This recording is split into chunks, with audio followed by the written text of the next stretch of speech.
welcome to Legally Speaking with me, Tarun Nangia. This is a very, very special show. We're going to discuss Justice Fatima Bibi, whom we all lost last week. She passed away at the age of 96, and we must say a life well lived, long lived, and also a life full of achievements. The good thing is that she gave hope to a generation of women who then went on to achieve positions of eminence in the field of law. So today we don't only see women judges, we see women general counsels, women CEOs. And I think becoming the first woman Supreme Court judge indeed was breaking a very thick glass ceiling, which in many societies is very difficult to break. And now, of course, we have so many eminent women Supreme Court judges currently. If I name, there's Justice B.V. Nagaratna, Justice Hema Kohli, some among them. But it is the first person who makes all the effort, and how tough it can be is only a lot of women guests who come on the show. I've shared with you time and again on Legally Speaking, but today is another episode. This is to celebrate the life of Justice Fatima Bibi, and I have with me Ma'am Pinky Anand. She's in her own right a woman who broke the glass ceiling, somebody who went to Harvard, studied there, came back right to Patiala House Court and worked her way up to the Supreme Court, became the Additional Solicitor General of India, also held many other positions as the head of the legal cell of the BJP, is a prominent social figure. Good to see you, ma'am, and looking forward to some interesting insights from you as well. I have with me Meghna Mishra. She is partner of litigation, a dispute resolution practice at one of India's leading law firms at the Supreme Court of India, namely Karanjawala and Company. She's a regular feature on the show. Good to see you, Meghna, and looking for some interesting insights from you as well. I have with me Mumtaz Bhalla. Mumtaz is partner, dispute resolution practice at Economic Laws Practice, which is a multi-city law firm based out of many cities of India. She joins us from the city of Mumbai, where she's not based, but we requested her. She's made time. Thank you so much for joining us, Mumtaz. Shivarti Bajaj joins us from the National Capital Region. She is co-founder of a law firm that goes by the name of RST Bajaj Global. She's the managing partner of the firm. She joins us on Legally Speaking for the first time. Looking for some interesting insights from you as well, Shivarti. At the outset, may I request Senior Advocate Pinky Anand that, ma'am, in the first 2 minutes or so, if you could lay down the ground, if you could speak something on Justice Bibi before we go on for the other comments. Over to you, ma'am. When you see people like Justice Fatima Bibi, and you're right, Tarun, the fact that she's a trailblazer, the fact that she set the entire etching and the characterization of women, the standing up of women, is something that stands to her credit. And indeed, of course, the lengthy life that she's had and a good life, we are very fortunate. She's made her way up right from the bottom. Comes from Kerala, went up all the way to the Supreme Court. It came in 1989. There was no woman judge heard of or thought of. And you're right, one just goes back into history to say, how come she actually made it? But then she stood out. She stood out tall. I think to some extent, we also had the movement for putting women ahead and to make them representative as far as the justice system was concerned. Justice delivery system has its own great significance in the country. You've had women in other fields. You had in politics, you had in the legislature, you had in the executive, quite a few women, but not in the Supreme Court of India. And even today, by the way, when we talk of Justice Nagaratna becoming the first woman Chief Justice of India, I know what it means to the youngsters and for everybody who's there in the field wanting to make it. So she continued in her tenure, not only as being the first woman Supreme Court judge, but look at the landmark judgments she actually came out with. She was a party to the judgment in Vishaka, which of course set the whole trail blazing as far as women in work were concerned, and women were concerned in the work environment. In Mary Roy's case, she was also the governor, incidentally, as you know, of Tamil Nadu. And in that capacity also, she had a significant role in the assassination case and whether the pardon should be given or not given. So in each of these situations, I think not only her persona as the first woman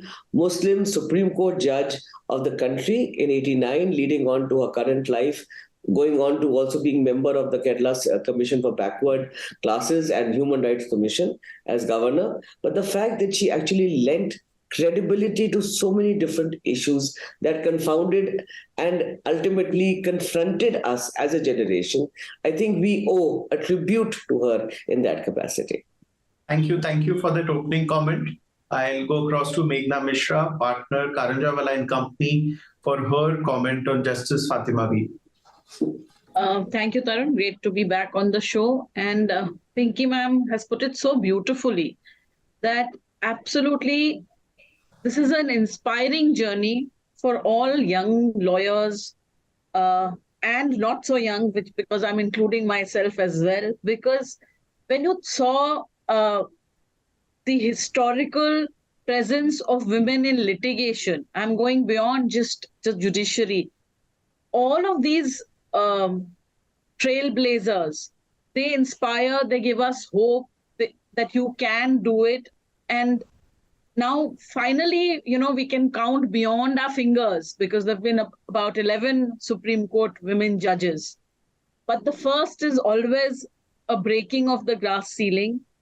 And that is always very tough. Having said that, but I would like to just say that, apart from gender, there are other also, socio-economic and cultural factors which create these glass ceilings. But women do come to the workplace with both external pressures and internal pressures. And so every woman who comes to the court, who comes to pursue her career, who pushes these boundaries a little by little every day, just by simply occupying the space that they do, I think that itself is very heroic. And so I would say that all these women make incremental differences, and we need to celebrate each such woman. Thank you. Thank you for that comment. I'll go to Mumtaz Bhalla, partner at the Economic Laws Practice. The Advocate General of Kerala, Mr. Senior Advocate A.G. Kurup, said that Justice Fatima Bibi attained her rightful place in the history of Indian judiciary by overcoming conscious or unconscious bias existing towards women, which led to greater gender equality. It's a very, very important and a profound statement, mainly because even today we see that women may or may not be judged many times on issues which have got nothing to do with their work, how they dress, what are their hobbies. And men wouldn't be for those very, very issues. Men can have a drinking habit, men can go to parties, but they wouldn't be judged. But women are many times. So do you think that this journey for her would have been much more difficult? Because you're talking of an era which is as good as 35, 40 years ago. And what do you make of the Advocate General's comment? I totally agree with him. In fact, I was thinking on the same lines. Today, when people look up to us, and we've been looking up to people who've been senior to us in the profession, there's always a role model that we all have. And that role model inspires us that, she's done it, I need to do it too. Who was the first one to do it? We're talking about 1989. Today, it's very easy for women to tell their families which are more receptive that, I want to go out and make a name for myself. We're talking about 1989, like that's the 80s. I think she was one of the 4 or 5 daughters. For the father to have a vision for a daughter to become a lawyer after studying science in those times, I remember everybody used to be like, you can only be a lawyer or a doctor at that point in time. There was no other profession in law and engineer. And lawyer was mainly male dominated.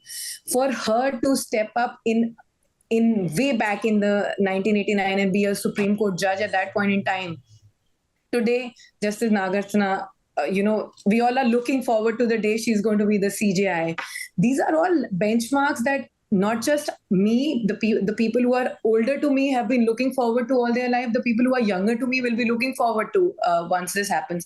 The journey would have definitely been more difficult because the awareness about women rights and feminism and equality at workplace, the atmosphere that an employee gives to an employer gives to an employee, these are very fairly recent concepts. You can't expect these concepts to go on in the year 1984 or 80. I think she became a High Court judge in 1983. So back in 83, when she was full-fledgedly practicing, and she went on to be, from the munsif to the judge level, to go out of the house, who was ensuring her safety and security. Today, we are sitting comfortably in our offices where there's a peon escorting us to go down to the car when we go to our car to go back home.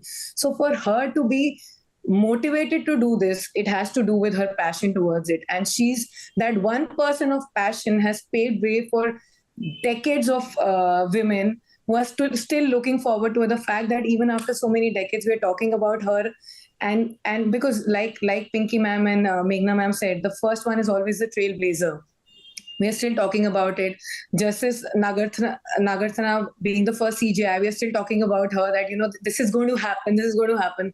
So all these things become very inspiring, because we are people, women are, we step out of our houses, we get a level playing field, but have we got it easy? No, we've had to fight for it. We've required family support. Today, I'm sure all of us, we've had family support in our profession, but having family support back then, not caring about safety and security, coming out in the out of that mindset of being a 9-to-5 job, or being at home raising kids, it's a very, very far thinking, according to me. And for her to have done that, and then not just been there as a judge, then giving decisions like not granting remission to Rajiv Gandhiji's killers. All these things are bold decisions. You just don't need to sit on a chair. You need to value that chair. You need to be confident about that chair, and you need to have the confidence to do justice to that chair. And if you see the decisions that she's been a part of, she had the confidence that she could do it, and the way she's done justice to those decisions is why we are talking about her even today. In fact, rightly said, Mumtaz, that these people are also should be spoken about, because they continuously give society what you can say, a repeat learning that these things have been achieved and we must only go further. There is no going back, because there are, in every society, there are elements that are trying to drag the society backwards, and there are elements that want to take the society forward. And the beauty of our world is every day when we step out of our houses, we meet both kind of elements. People who have a regressive mindset and people who have a progressive mindset. And sometimes it shocks us that both coexist. And the progressive must prevail. I'll take this to Shivangi Bajaj. You co-founded a law firm. You run a law firm in the National Capital Region of Delhi. Something which would have been unimaginable 30 years ago. Because I've been many times on this show, anecdotes have been given that whenever a woman who's learned or got a degree in law was told that, okay, you got your degree, but go back, get married, produce children. Learning is one thing and practicing is another. From that stage in the 80s and the 70s to now, when we see top women general counsels, people like you who lead law firms, what would you have to say about somebody who broke the barrier for the first time, Justice Fatima Bibi? Thank you, Tarun. It's a pleasure to be on your show with a very, very esteemed panel here. I've learned a lot from this panel. Unsaid that how much Pinky ma'am and Megha ma'am have. Yes. So, it's a very good question. If I have to summarize it, in the journey for late Honorable Justice Fatima Bibi's journey, is intellect, in my opinion, has no gender. And I think that is what has come in the forefront, if we can see. She was undoubtedly the most remarkable chapters of women empowerment in the Indian judiciary. And, for that, when we say, for a woman of her caliber to obtain the firsts of not only being a woman judge of Supreme Court of a nation in Asia, not only India though, in Asia, and a woman to obtain a gold medal from the Bar Council in 1950s. It's something which is, I think, as it's beyond a mere applause, if we can say. It's an inspiration. So, coming back to your specific question about running a law firm and practicing law, it's very popularly said that studying law is one thing and practicing law is another dragon within itself. So, yes, it is challenging without doubt. It is, as I say, you are as Reid Hoffman says, the founder of LinkedIn, that you jump off the cliff without a parachute and you make a parachute on your way down. So this is, I think, what a journey of practicing law summarizes. Everyone's had, everyone on this panel here has had their struggles. And it can be of different shades of gray, but it's been there. And, running a law firm I call it law plus, because you have to practice law per se. And beyond that, you have to take care of a lot of other aspects, which may or may not be legal per se. So these are the things, which I think test you and help you grow also as an individual. But I see now, as stated by everyone also, times are changing, but they're changing quick. But to witness the change, I think we are in very interesting times. Because we have, I'll say, a lot of ecosystem support coming the way for women practitioners now, which is being fueled even by the statement of Honorable Chief Justice of India, when he recently said that the judiciary can only make High Court and Supreme Court judges from the pool available to them. And it needs to be an effect from bottom to up in terms of it trickling up from the district courts, which is now seeing an increase of 70 to 80% women judges being inducted in the judiciary. So, yeah. Now, I'll take this to Ma'am Pinky Anand. Advocate Sabi, who is heading the Kerala Advocates Association, he said that Justice Fatima being appointed as a Supreme Court judge was a significant step toward gender equality. Now, if we juxtapose that to today, we see a lot of women solicitors bagging the biggest of the clients. And whenever I speak to those people, they say that empathy is something that women bring to the table. When you're going through a tough phase in your life, they say men can be dry and rough, but women, in addition to doing their work, bring empathy. So in a sense that they are a very welcome addition to a law firm, because this is what is needed, because in the end, you're dealing with flesh and blood humans and not machines. You had a long career in litigation. Do you think that women bring in that element of empathy which really changes things when people are going through troubled times? I'm afraid, Tarun, I have a slight variation on that theme. It's very nice to have this characterization of the gender, male and female, and say what attributes are favorable and which are nice, and empathy and consideration, humility. But these sound like a bag of worms at the same time. I'll tell you why. The qualities are very good. All humans have these qualities in one way or the other. But if you start classifying attributes into a professional capacity, I'm afraid, I think it's kind of overstepping the gun. A client, a briefing counsel, doesn't want you to have empathy as much. Yes, they want empathy overall, but they don't want that extra element of empathy. They want your performance. Today, it's a cutthroat world. You're out there in the open. You're competing there with everybody. So today, if I have a case and I have to go to somebody, I will go to them not only because they listen to me. Yes, I will. It's nice to have the sympathy and the empathy. But in addition, I want them to perform. So empathy and classification is something that a chapter that I want to kind of work out of and say, no, look, we have our attributes, whatever they are, but we are out there to be able to give you the best, and we are able to give you the best. I remember Justice Leela Seth's statements, I don't know if you came across them a couple of times. So, there was she was working with a barrister, and she was asked to do a particular brief, and the client says, oh, do you think, and she was very gentle, etc. She was talking, anyway, she was gentle. Though she was the first woman Chief Justice of the High Court, by the way. But he turned around to the other briefing counsels and said, do you think she can perform? Do you think she can do this job? There should be, the criteria is doing the job as a person. The criteria is performing. The criteria is being able to give the best to your client. And that definitely doesn't mean only chudi pehen ke baithna either. So I want this classification out of the talk. As far as I'm concerned, and I'm supported by quite a few people who seem to think like this in today's time. Chief Justice Chandrachud has voiced that a couple of times, though he's had some variations of that too. But really, this is a clear thought. Don't classify qualities and try to distinguish or differentiate. The question is, as she said just now, basically it is a level playing field. There should be a level playing field, and within that, You want to come up to that level and say, we are there. And then it is your respective merits, your respective classifications, your standing, your input, your brilliance, your capacity, your aggressiveness. Again, you are required to be, I'm afraid, at times, somewhat aggressive in court too. So if you talk about this characterization and say women very humble, should be seen, not heard, and those kind of theories, I'm afraid it's going to go nowhere. I have one more question for you, but I specifically mentioned solicitors because of a recent experience where a certain businessman said that when we first went to a male solicitor, we first got shouted at saying, you don't apply your brain. Let me tell you what to do.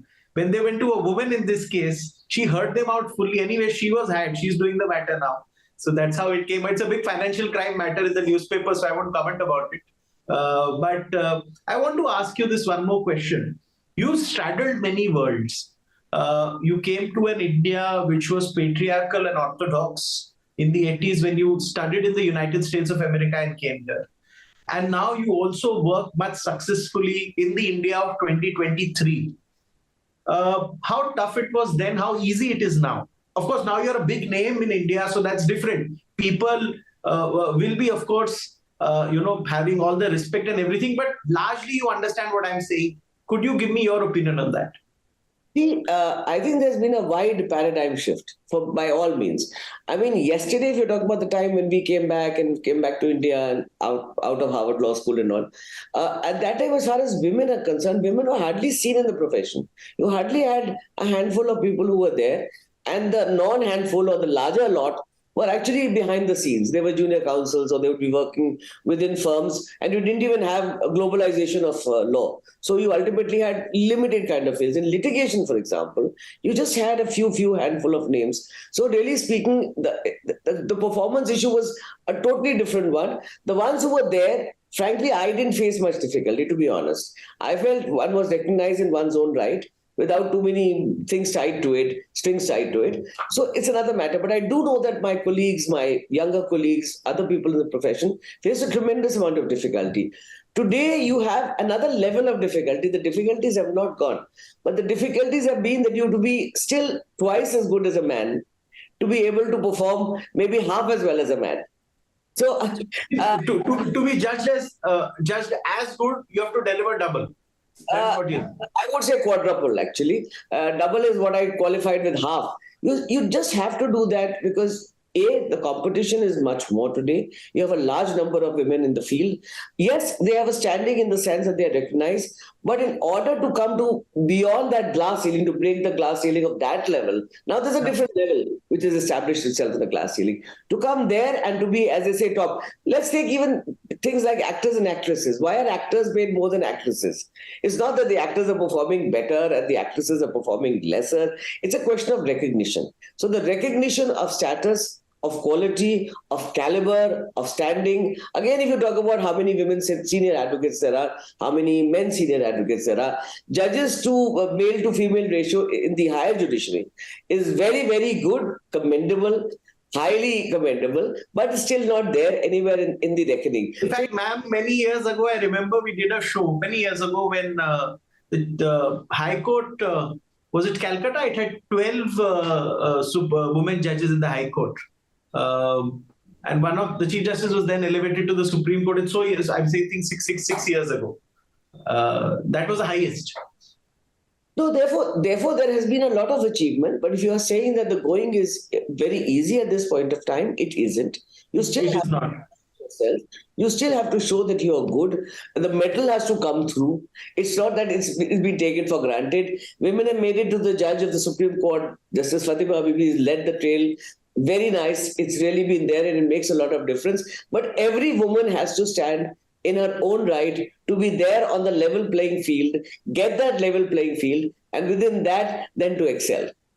In fact, you made a good point. Justice Fatima may have broken that barrier in the 80s, but the struggle continues. It's not that the world has changed. I'll take this to Mumtaz Bhalla, partner at Economic Laws Practice.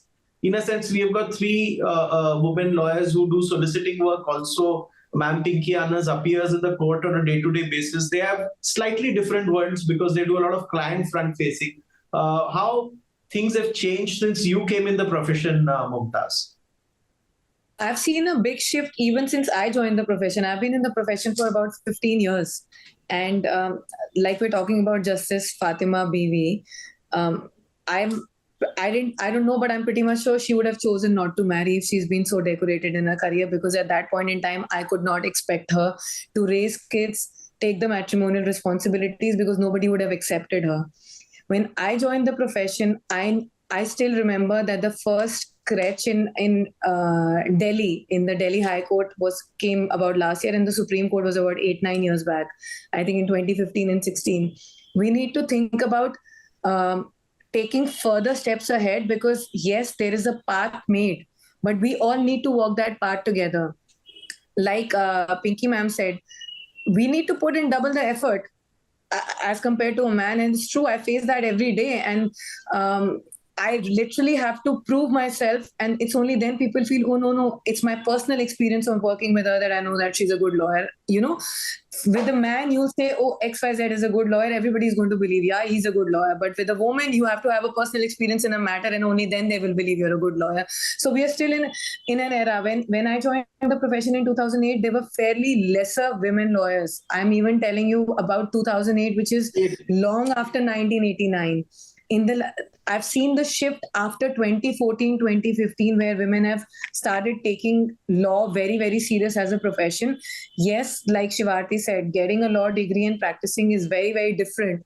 And today, when the Chief Justice is saying you need to make it more conducive for women, when you have crutches coming up, I remember there was a crutch set up by in the Bombay High Court, which was inaugurated by Justice Deepak Mishra.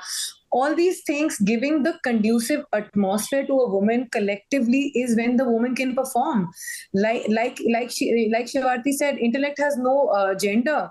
So if you need to judge a woman and you need to judge a woman on her intellect, you need to give her the same platform as a man gets, and then judge the woman on the basis of her capabilities.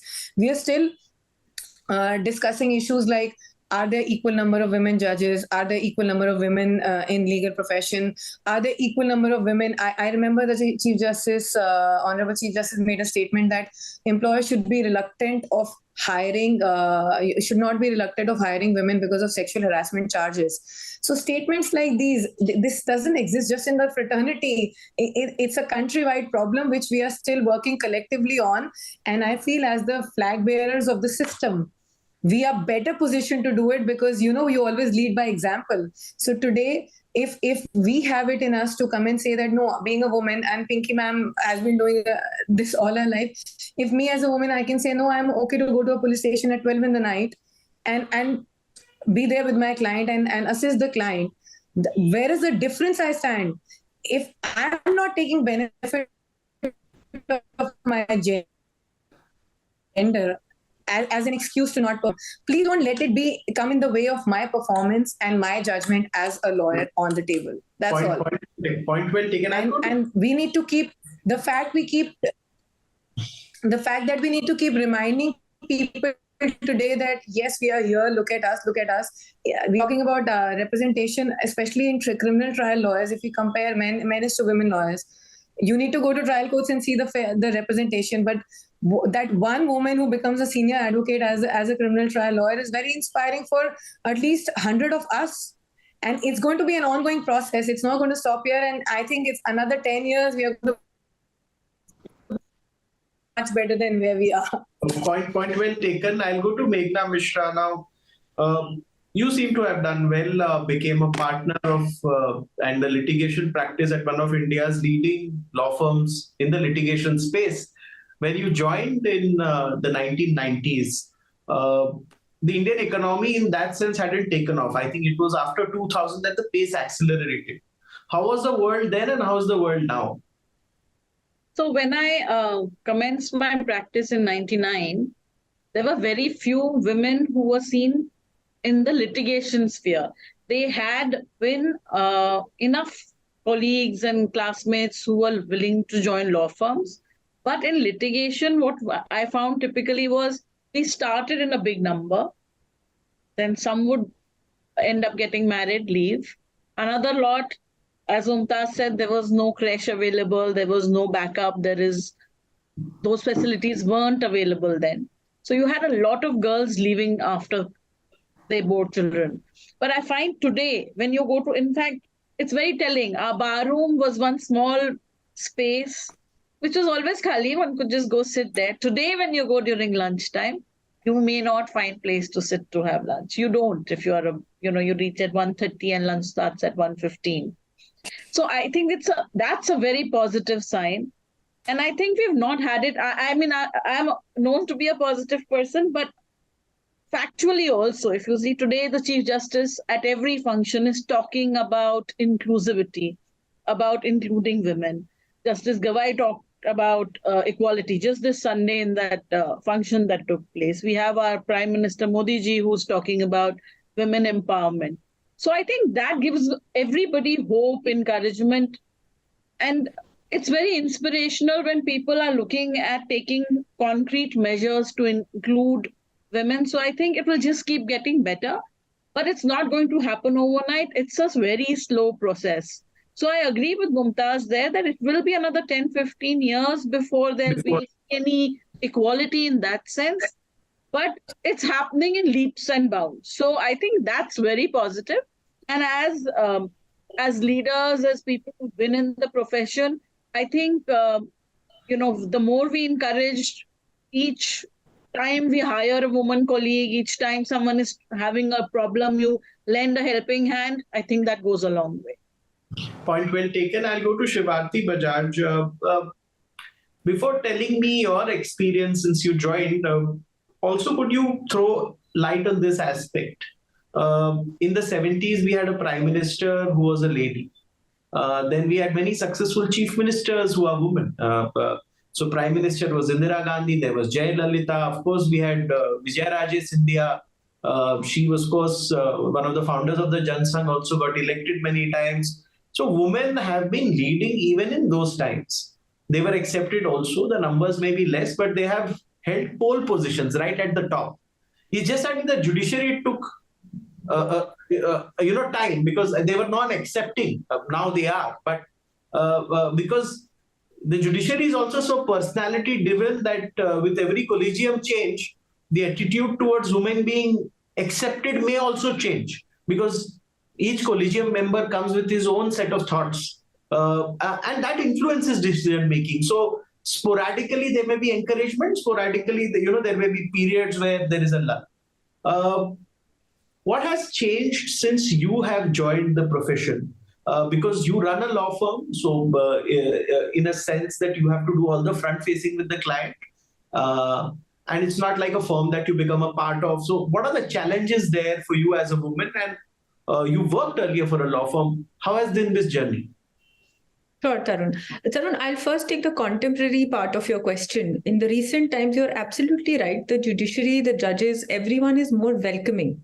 But it is a very recent phenomena. If we can literally put it in a single digit of maybe 4 to 6 years, is when we're seeing the change. And a lot of it has trickled down from, instances like our Honorable Prime Minister, PM Modi, giving statements from the Red Fort, like, women women lawyers per se should be encouraged. So things like that have a very huge trickle-down effect. And yes, the whole judiciary, judges, everybody is becoming very encouraging of women in the profession of law when they're in court. Personally experienced that also. So that is, but again, a very single digit number, if you can put it to, right? But if we go back in the times, when you say, we've in those times, not only leaders, if I first break it down to legal and other forms of leadership, we have here in the panel itself, we have leaders like Pinky ma'am, who've just moved on, who've just moved day to day and minute to minute. I mean, I do not think a person like her would have really thought that I'm a woman or a man. Point is, leaders have a very inherent quality of going on. They move, they act. So, and also it comes, a lot of it comes from within. Now, but major difference that if you ask me from leaders who've, women who've held prime positions in the past to now is, I think, the ecosystem compromise that they'd had to make earlier versus now. if somebody, most of the leaders, if you go, would maybe have to compromise on their personal life in terms of time or companionship or in some form or the other. Whereas nowadays, when I say nowadays, I'm again literally talking about 3 to 5 years. So maybe that is now changing, A. And secondly, in terms of a holistic approach to life, wherein they are viewed with a more broader lens. Earlier, it was leadership was only defined as, are you like a man to be a leader? Now leadership needs to be, are you a leader within your own right? I think these are the major differences that we're saying. Earlier, you maybe had to talk, walk, and dress like a man to be even considered a leader. Now, I think women have a different form of leadership. That doesn't mean leadership only has one shade, right? Similarly, like in your profession, you're in the profession. There are different shades of everybody. You conduct a wonderful show, and maybe you have your own style to do it, vis-a-vis somebody else who has a different style to do it. So these are the things that I think in the longer run will come out in the and will be more appreciated. Yes, and especially with the coming of the Women Reservation Bill, as we know, the Act, which has been passed. Again, it is the basic crux of the Act currently is, again, to put women in... the government is being very, having a very big foresight on that, to put women, as you said, in the position of decision making. So I think that these are the little steps that we are taking, which maybe in the next decade or two will show its true form and shape. Okay, point well taken. I especially like the point where you said that women have to talk, walk, and dress like a man to be equal to men, because I see now a lot of women don't do that. They dress like women and they assert themselves while maintaining their identity and not camouflaging into a man's identity or his tone to be heard.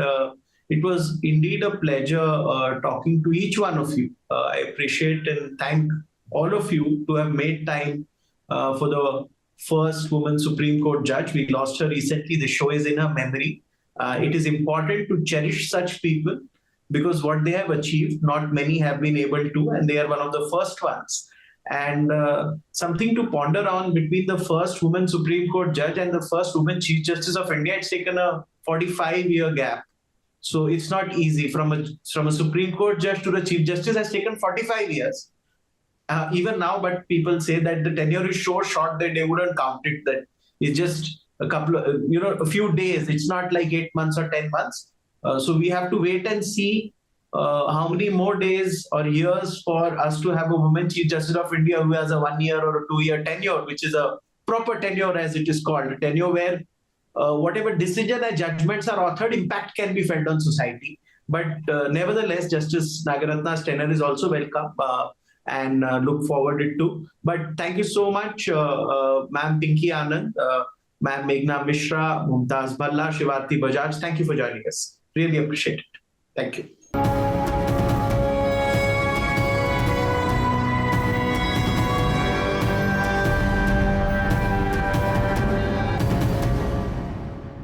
For more such videos, subscribe to the NewsX YouTube channel, hit the bell icon.